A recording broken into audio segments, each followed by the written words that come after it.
Hey, what's going on, my fellow idiots? Welcome back for another episode of Idiot Proof Cooking.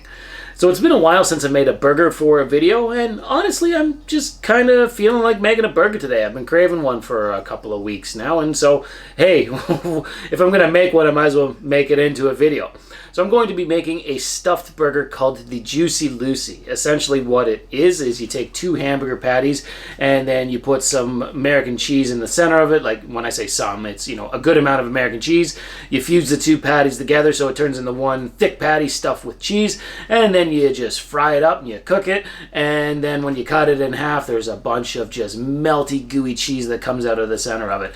It is absolutely awesome. And honestly, it's no harder to make than any other burger that you would cook on a flat top cast iron skillet like we do here on this channel. So let's get into making it, because I can't wait to get into this.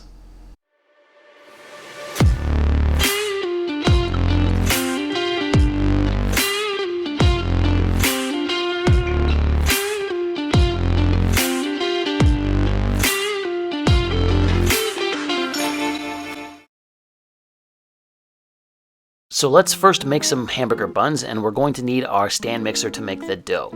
Start off with 3/4 of a cup of warm water and pour into it 1 tablespoon of instant yeast.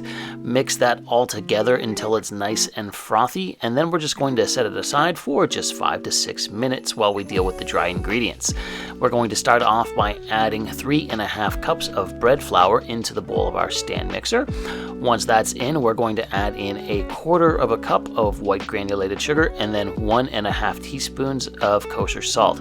I'm then going to add in a tablespoon of garlic powder just for a little garlicky hint in my hamburger buns, and then I'm going to add the bread hook attachment onto the stand mixer, drop the head, and then just spin the stand mixer for 30 seconds or so just to mix the dry ingredients together.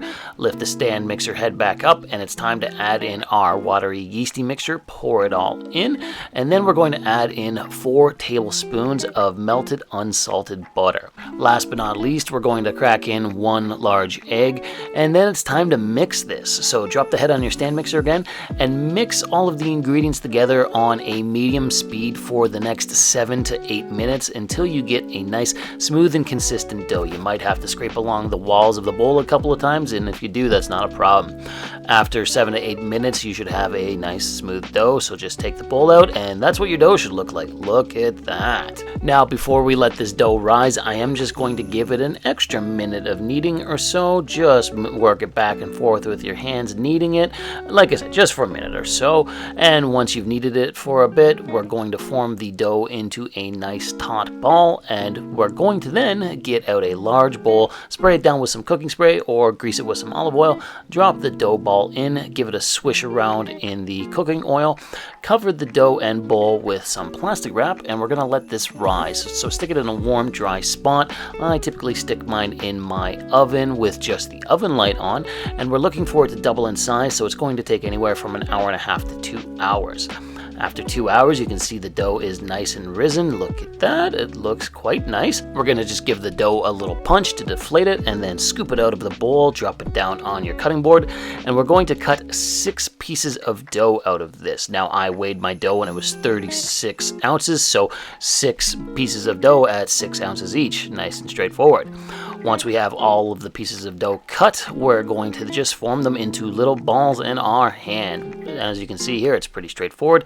And then drop them down on a baking sheet lined with some parchment paper. Come on, you pain in the ass parchment paper, quit moving. All right, there we go. So like I said, drop the dough balls down onto the parchment paper lined baking sheet. And then once you have all 6 formed, we're going to cover the dough balls again with some plastic wrap, because now we're going to let them rise a second time.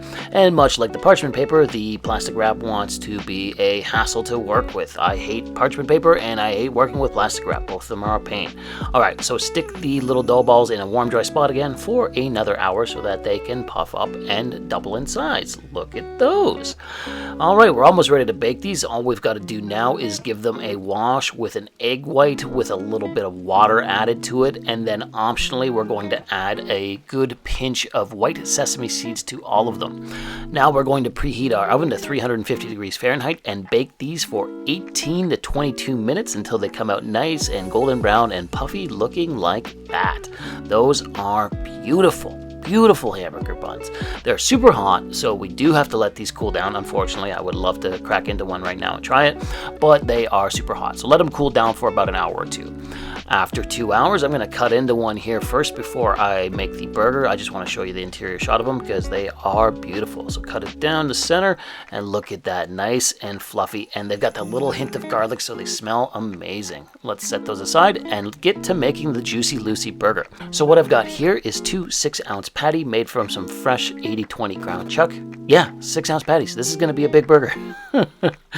And all we're going to do now is get 3 pieces of American cheese, and I'm just going to stack them up on top of each other, and then I'm going to use my biscuit cutter to cut them into a circle because this is what we're going to stuff our patties with. So just cut out the circular piece of cheese. There we go. This is nice. There we go. Just a big thick piece of American cheese.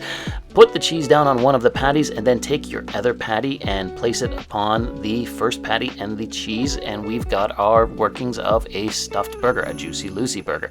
Then you're going to want to press down along the edges to close the seam. You'll see in a minute that I didn't press them down hard enough, but do your best to close the seam between the 2 patties, and let's head into the kitchen and start cooking this.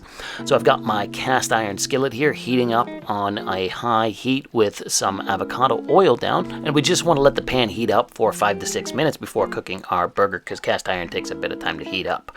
Alright, so I'm going to lay down my burger and start frying it, and I don't know if you can see this, but in the back of the shot there I have my stainless steel pan with some butter melted in it because I'm going to toast my hamburger bun and then go back to the hamburger and hit it with some kosher salt and some freshly ground black pepper, and then just let it continue to cook for the next 5 to 6 minutes. Give it a flip, and as you can see, it separated a little bit because I didn't close the seam between my 2 patties too well, but that's okay. Just continue to fry the bottom part of the burger and it'll shrink down to the same size as the top half of the burger.